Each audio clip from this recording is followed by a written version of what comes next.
Sivaji episode 14. அதற்கு விட்டோபாவோ, அரசே, அப்படி எல்லாம் இல்லை. அந்த உண்மையை தங்களிடம் கூற வேண்டாம் என்பது ராஜமாதாவின் கட்டளை. உங்களை பத்திரமாக பாதுகாத்து வர வேண்டும் என்பதே அவர் எனக்கு இட்ட ஆணை என கூறினார். நீங்கள் கூறும் சமாதானத்தை என் மனம் ஏற்க மறுக்கிறது. தாயின் உத்தரவாகவே இருந்தாலும் அவர் நலனில் அக்கறை கொண்டு நீங்கள் அதனை என்னிடம் சொல்லி இருக்க வேண்டும். இவ்வளவு நாள் நாம் விரயம் செய்யாமல் அவரை மீட்க முயற்சி செய்திருப்போம். என் தந்தையிடமோ அல்லது வேறு யாரிடமோ நான் உதவி கேட்டாவது என் தாயை மீட்டு இருப்பேன் என உறுதியாக கூறினார். அதற்கு விட்டோபா, ராஜமாதா உங்கள் நலனையே பெரிதும் விரும்பினார். உங்களை தப்பிக்க வைக்கவே தன்னை சிறைப்படுத்தி கொண்டார். அவரை மீட்கவும் முயற்சிகள் நடந்து கொண்டுதான் இருக்கின்றன. விரைவாக அவர் அங்கே இருந்து தப்பிப்பார். நாம் அவரை பார்க்கலாம் என கூறினார். அந்த வார்த்தைகள் அவருக்கு சிறிது ஆறுதலாக அமைந்தன. சிவனேரி கோட்டையின் அருகே இருந்த மற்றொரு கோட்டையில்தான் ஜீஜாபாயை சிறை வைத்திருந்தனர். அவர்களை பாதுகாப்பதற்கு என்றே ஒரு சிறு வீரர் கூட்டமும் அதற்கு ஒரு தலைவனும் இருந்தான். அந்த கோட்டையானது காட்டின் ஓரத்தில் கட்டப்பட்ட ஒரு காவல் கோபுரம் என்றுதான் கூற வேண்டும். பெரிய இடவசதியோ வேறு வசதிகளோ இல்லாத இடம். ஆனால் ஒருவர் தங்குவதற்கு அந்த கோட்டை தாராளமானதாக இருக்கும். சிறை என்று சொல்லுவதை விட அவர்களை வீட்டுக் காவலில் தான் வைத்திருந்தனர். தேவையான உணவுகள் கிடைக்கும், கண்ணியத்திற்கும் குறை இருக்காது. ஆனால் சுதந்திரம் மட்டும் கிடைக்காது. அந்த சூழலில் தனிமையில் சோகமாக நாட்களை கழிக்க வேண்டும். அதுவே அவர்களுக்கு தண்டனையாக அமைந்துவிடும். இதுதான் அந்த முகலாயரின் திட்டமாகும். ஜீஜாபாயை ஏதேனும் செய்தாலோ துன்புறுத்தினாலோ கலவரமும் மக்கள் கிளர்ச்சியும் நடக்கும் என்பதில் உறுதியாக இருந்தனர். ஆகவேதான் இந்த ஏற்பாட்டை செய்திருந்தனர். அந்த வீட்டில் தனிமையில் தன் துயரை கழித்துக் கொண்டிருந்தார் ஜீஜாபாய். கூட்டமாக நமக்கு வேண்டியவர்களுடன் இருந்தால் இன்பம் இரட்டிப்பாகும், துன்பம் பாதியாக குறையும் என கூறுவர். தனிமையில் அடைபட்டிருந்த ஜீஜாபாய்க்கு அந்த சூழலால் அவரின் துன்பம் பல மடங்காக அதிகரித்தது. அவரது மனப்போராட்டங்கள் அதிகரித்தது. என்னை போல் துரதிருஷ்டமான பெண் இருப்பாரா இந்த உலகில்? கணவனும் ஒரு மகனும் நம்மை கைவிட்டு சென்றனர். நமது ஒரே நம்பிக்கையான சிவாஜியும் நம்மை விட்டு பிரிந்திருக்கிறான். பல மாதங்கள் ஆகிவிட்டன. அவனின் நலனும் சந்தேகமே. எனது துரதிருஷ்டம் அவனையும் பிடித்துவிடக் கூடாதே. தந்தையும் சகோதரனும் இறந்து விட்டனரா? அதுவும் நமக்கு பெரிய இடியாக அமைந்து விட்டது. கெட்ட குடியே கெடும் என்பது போல் அடுத்தடுத்த நமக்கு துன்பங்களே நிகழ்ந்து கொண்டு இருக்கின்றன என எண்ணி மனம் வெதும்பிக் கொண்டிருந்தார். துயரின் வெளிப்பாடாக அவரின் கண்கள் கலங்கி கண்ணீர் கொட்டத் தொடங்கின. ஆறுதல் கூறக்கூட யாரும் இன்றி தனிமையில் இருந்தார் அவர். அப்பொழுது அவரின் அறைக்கதவு தட்டப்படும் சத்தம் கேட்டது. உடனடியாக விழிகளை துடைத்துக் கொண்டே விரைந்து சென்று கதவை திறந்தார். திறந்ததும் அவர் விழிகளில் இகழ்ச்சியே நிறைந்தது. அவர் முன் அந்த கோட்டையின் தளபதி, அவரை பாதுகாக்கும் பொறுப்புள்ள தளபதி நின்றிருந்தான். அவனை இவருக்கு பிடிக்காது. எப்பொழுதும் வந்து மராட்டிய ராஜகுலங்களை மட்டம் தட்டி பேசுவான். முகலாயர்களை உயர்த்தியும் பேசுவான். முக்கியமாக ஷாஹாஜியையும் சிவாஜியையும் மட்டம் தட்டி பேசுவான். ஜீஜாபாயும் தவறாது அவனுக்கு பதில்களை கூறி அவனை அவமானப்படுத்துவார். இருந்தாலும் அவனின் செய்கை கொஞ்சம் கூட குறையாது, அதிகரித்துக் கொண்டே சென்றது. அன்று அதே போல்தான் ஜீஜாபாயை தேடி வந்துள்ளான். அவனை கண்டதும் வெறுப்பு கலந்த பார்வையை வீசினார் ஜீஜாபாய். அவனோ, இன்று தங்கள் மகனா இல்லை கணவரா என இகழ்ச்சியாக கேட்டான். அதனை கேட்டதும் அவர் புரியாமல் விழித்தார். ஆகவே அவனே தொடர்ந்தான். இன்று யாரை நினைத்து அழுது கொண்டிருக்கிறீர்கள்? மகனை நினைத்தா அல்லது கணவனை நினைத்தா என கேட்டான். மேலும் இகழ்ச்சியாக ஒரு சிரிப்பும் சிரித்துக் கொண்டான். ஜீஜாபாய் முகத்தில் கோபம் ஏறியது. அவன் மேலும் பேசத் தொடங்கினான். அவர்கள் இருவரும் பெரும் மாயாவிகளாக இருக்க வேண்டும் போல எவ்வளவு தேடியும் இருவரும் கிடைக்கவில்லை என கூறினான். அதை கேட்ட அவரின் முகத்தில் சற்று ஆறுதல் பிறந்தது. தன் மகனின் நலத்திற்கும் கணவரின் நலத்திற்கும் எந்த பிரச்சனையும் இல்லை என அறிந்து மகிழ்ந்தாள். ஜீஜாபாயின் முகத்தில் ஏற்பட்ட மாற்றத்தை புரிந்து கொண்ட தளபதி, இதனால் மனம் மகிழ வேண்டாம், அவர்களை பிடிக்கும் வரை எங்கள் முகலாய படை ஓயாது என கூறினான். மேலும், ஓடி ஒளிந்து கொள்ளும் வீரர்களை கண்டு இவ்வளவு மகிழ்ச்சி தேவையில்லை என்றும் கூறினான். அவனின் நோக்கத்தை புரிந்து கொண்ட ஜீஜாபாய் தொடர்ந்து பேசத் தொடங்கினார். புலிகள் பதுங்குவதைக் கண்டு ஆபத்து தீர்ந்தது என சந்தோஷப்படும் அற்பர்களின் முட்டாள்தனத்தை என்னவென்று கூறுவது? ஒரு நாள் அவர்கள் வெளிப்படுவார்கள். முகலாய சாம்ராஜ்யத்திற்கே சிம்ம சொப்பனமாக திகழ்வர் என உறுதியுடன் கூறினார் அவர். ஆனால் அந்த சேனாதிபதியோ கற்பனை நன்றாகத்தான் உள்ளது என கூறினான். மேலும், உங்கள் கற்பனை கதையை கேட்டு நான் சொல்ல வந்த விஷயத்தையே மறந்துவிட்டேன் பாருங்கள் என சலித்தவாறு சொன்னான். மேலும் பேசத் தொடங்கினான். இன்னும் சில நாட்களில் இஸ்லாமியர்களின் புண்ணிய விழா கொண்டாட்டம் வரப்போகிறது. முகலாய சாம்ராஜ்யம் முழுவதும் அந்த விழாவை கொண்டாடுவார்கள். அதற்காக இந்த கோட்டையை சுத்தம் செய்ய கூறியுள்ளார்கள். வெளிப்பகுதிகளை சுத்தம் செய்ய வருபவர்களை நாங்கள் பார்த்துக் கொள்கிறோம். உட்புறம் சுத்தம் செய்ய ஒரு பணிப்பெண் வருவார் என கூறினான். அந்த பெண் உங்களுக்கு துணையாக இருப்பார் என எண்ணாதீர்கள், ஏனெனில் வரப்போகிறவர் உங்களது இனம் அல்ல என இகழ்ச்சியாக கூறினான்.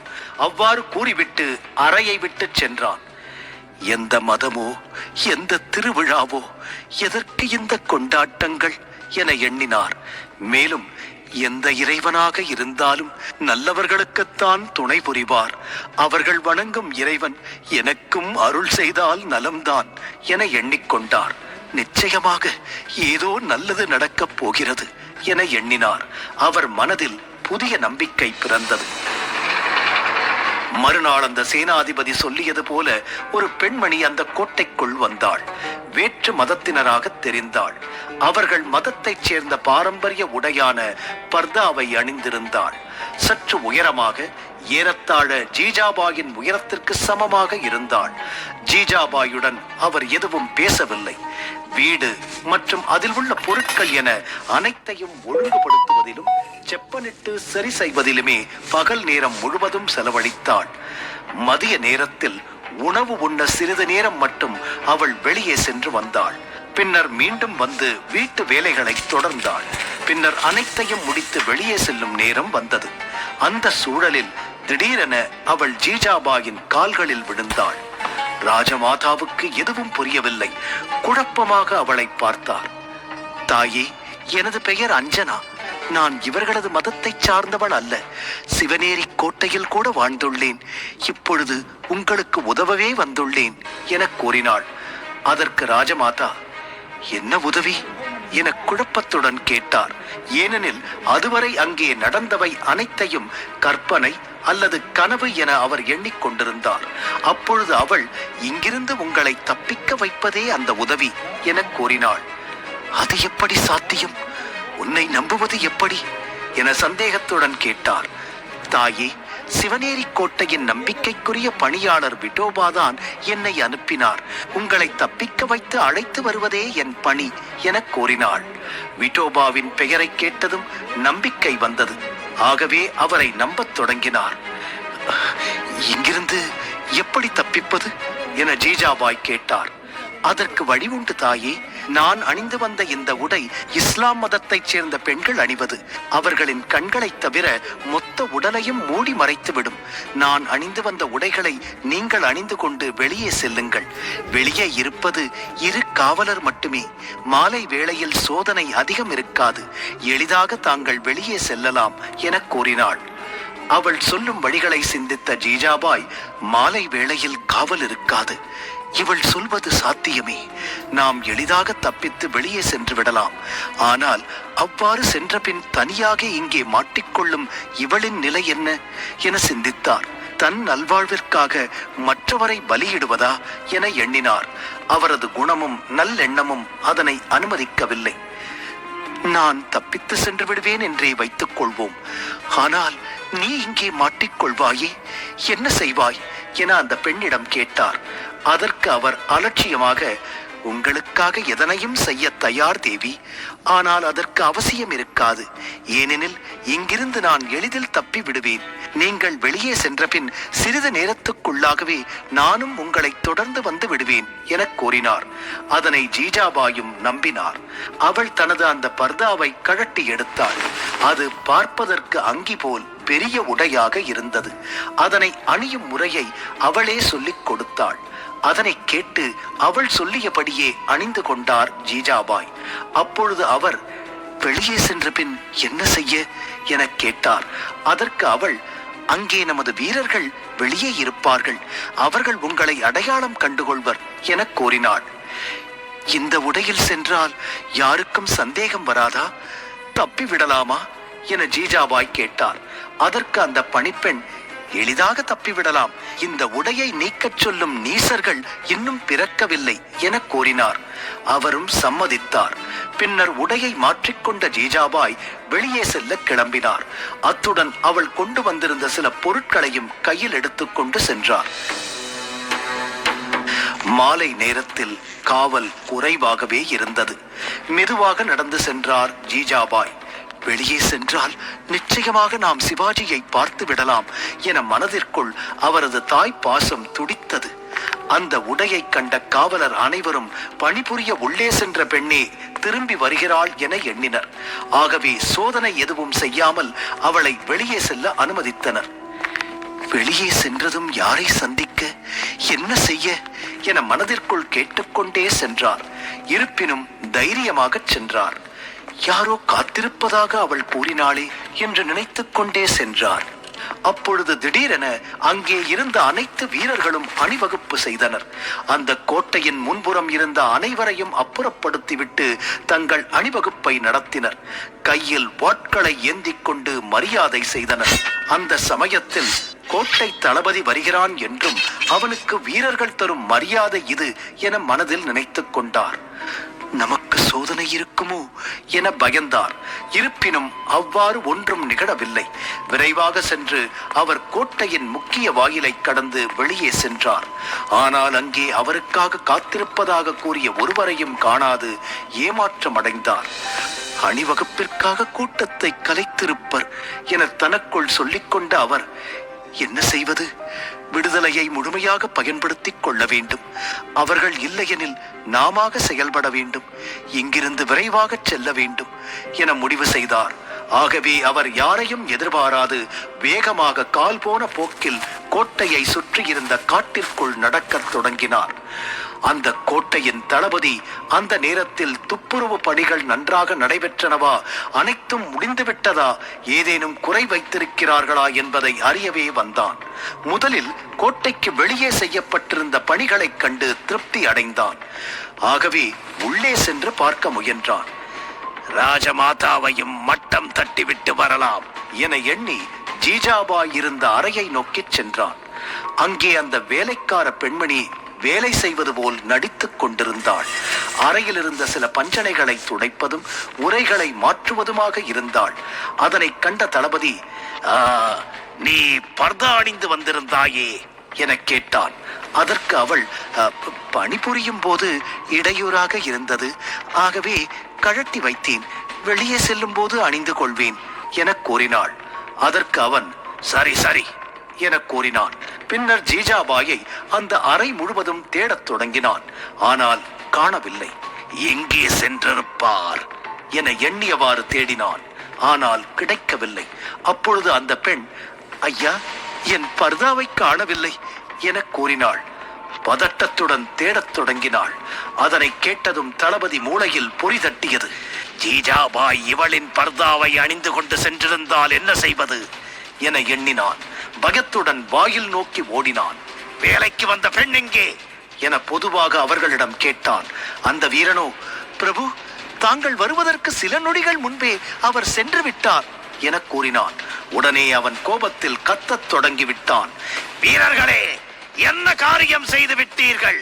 ஜீஜாபாய் தப்பிச் சென்று விட்டார். அவர் அதிக தூரம் சென்றிருக்க முடியாது.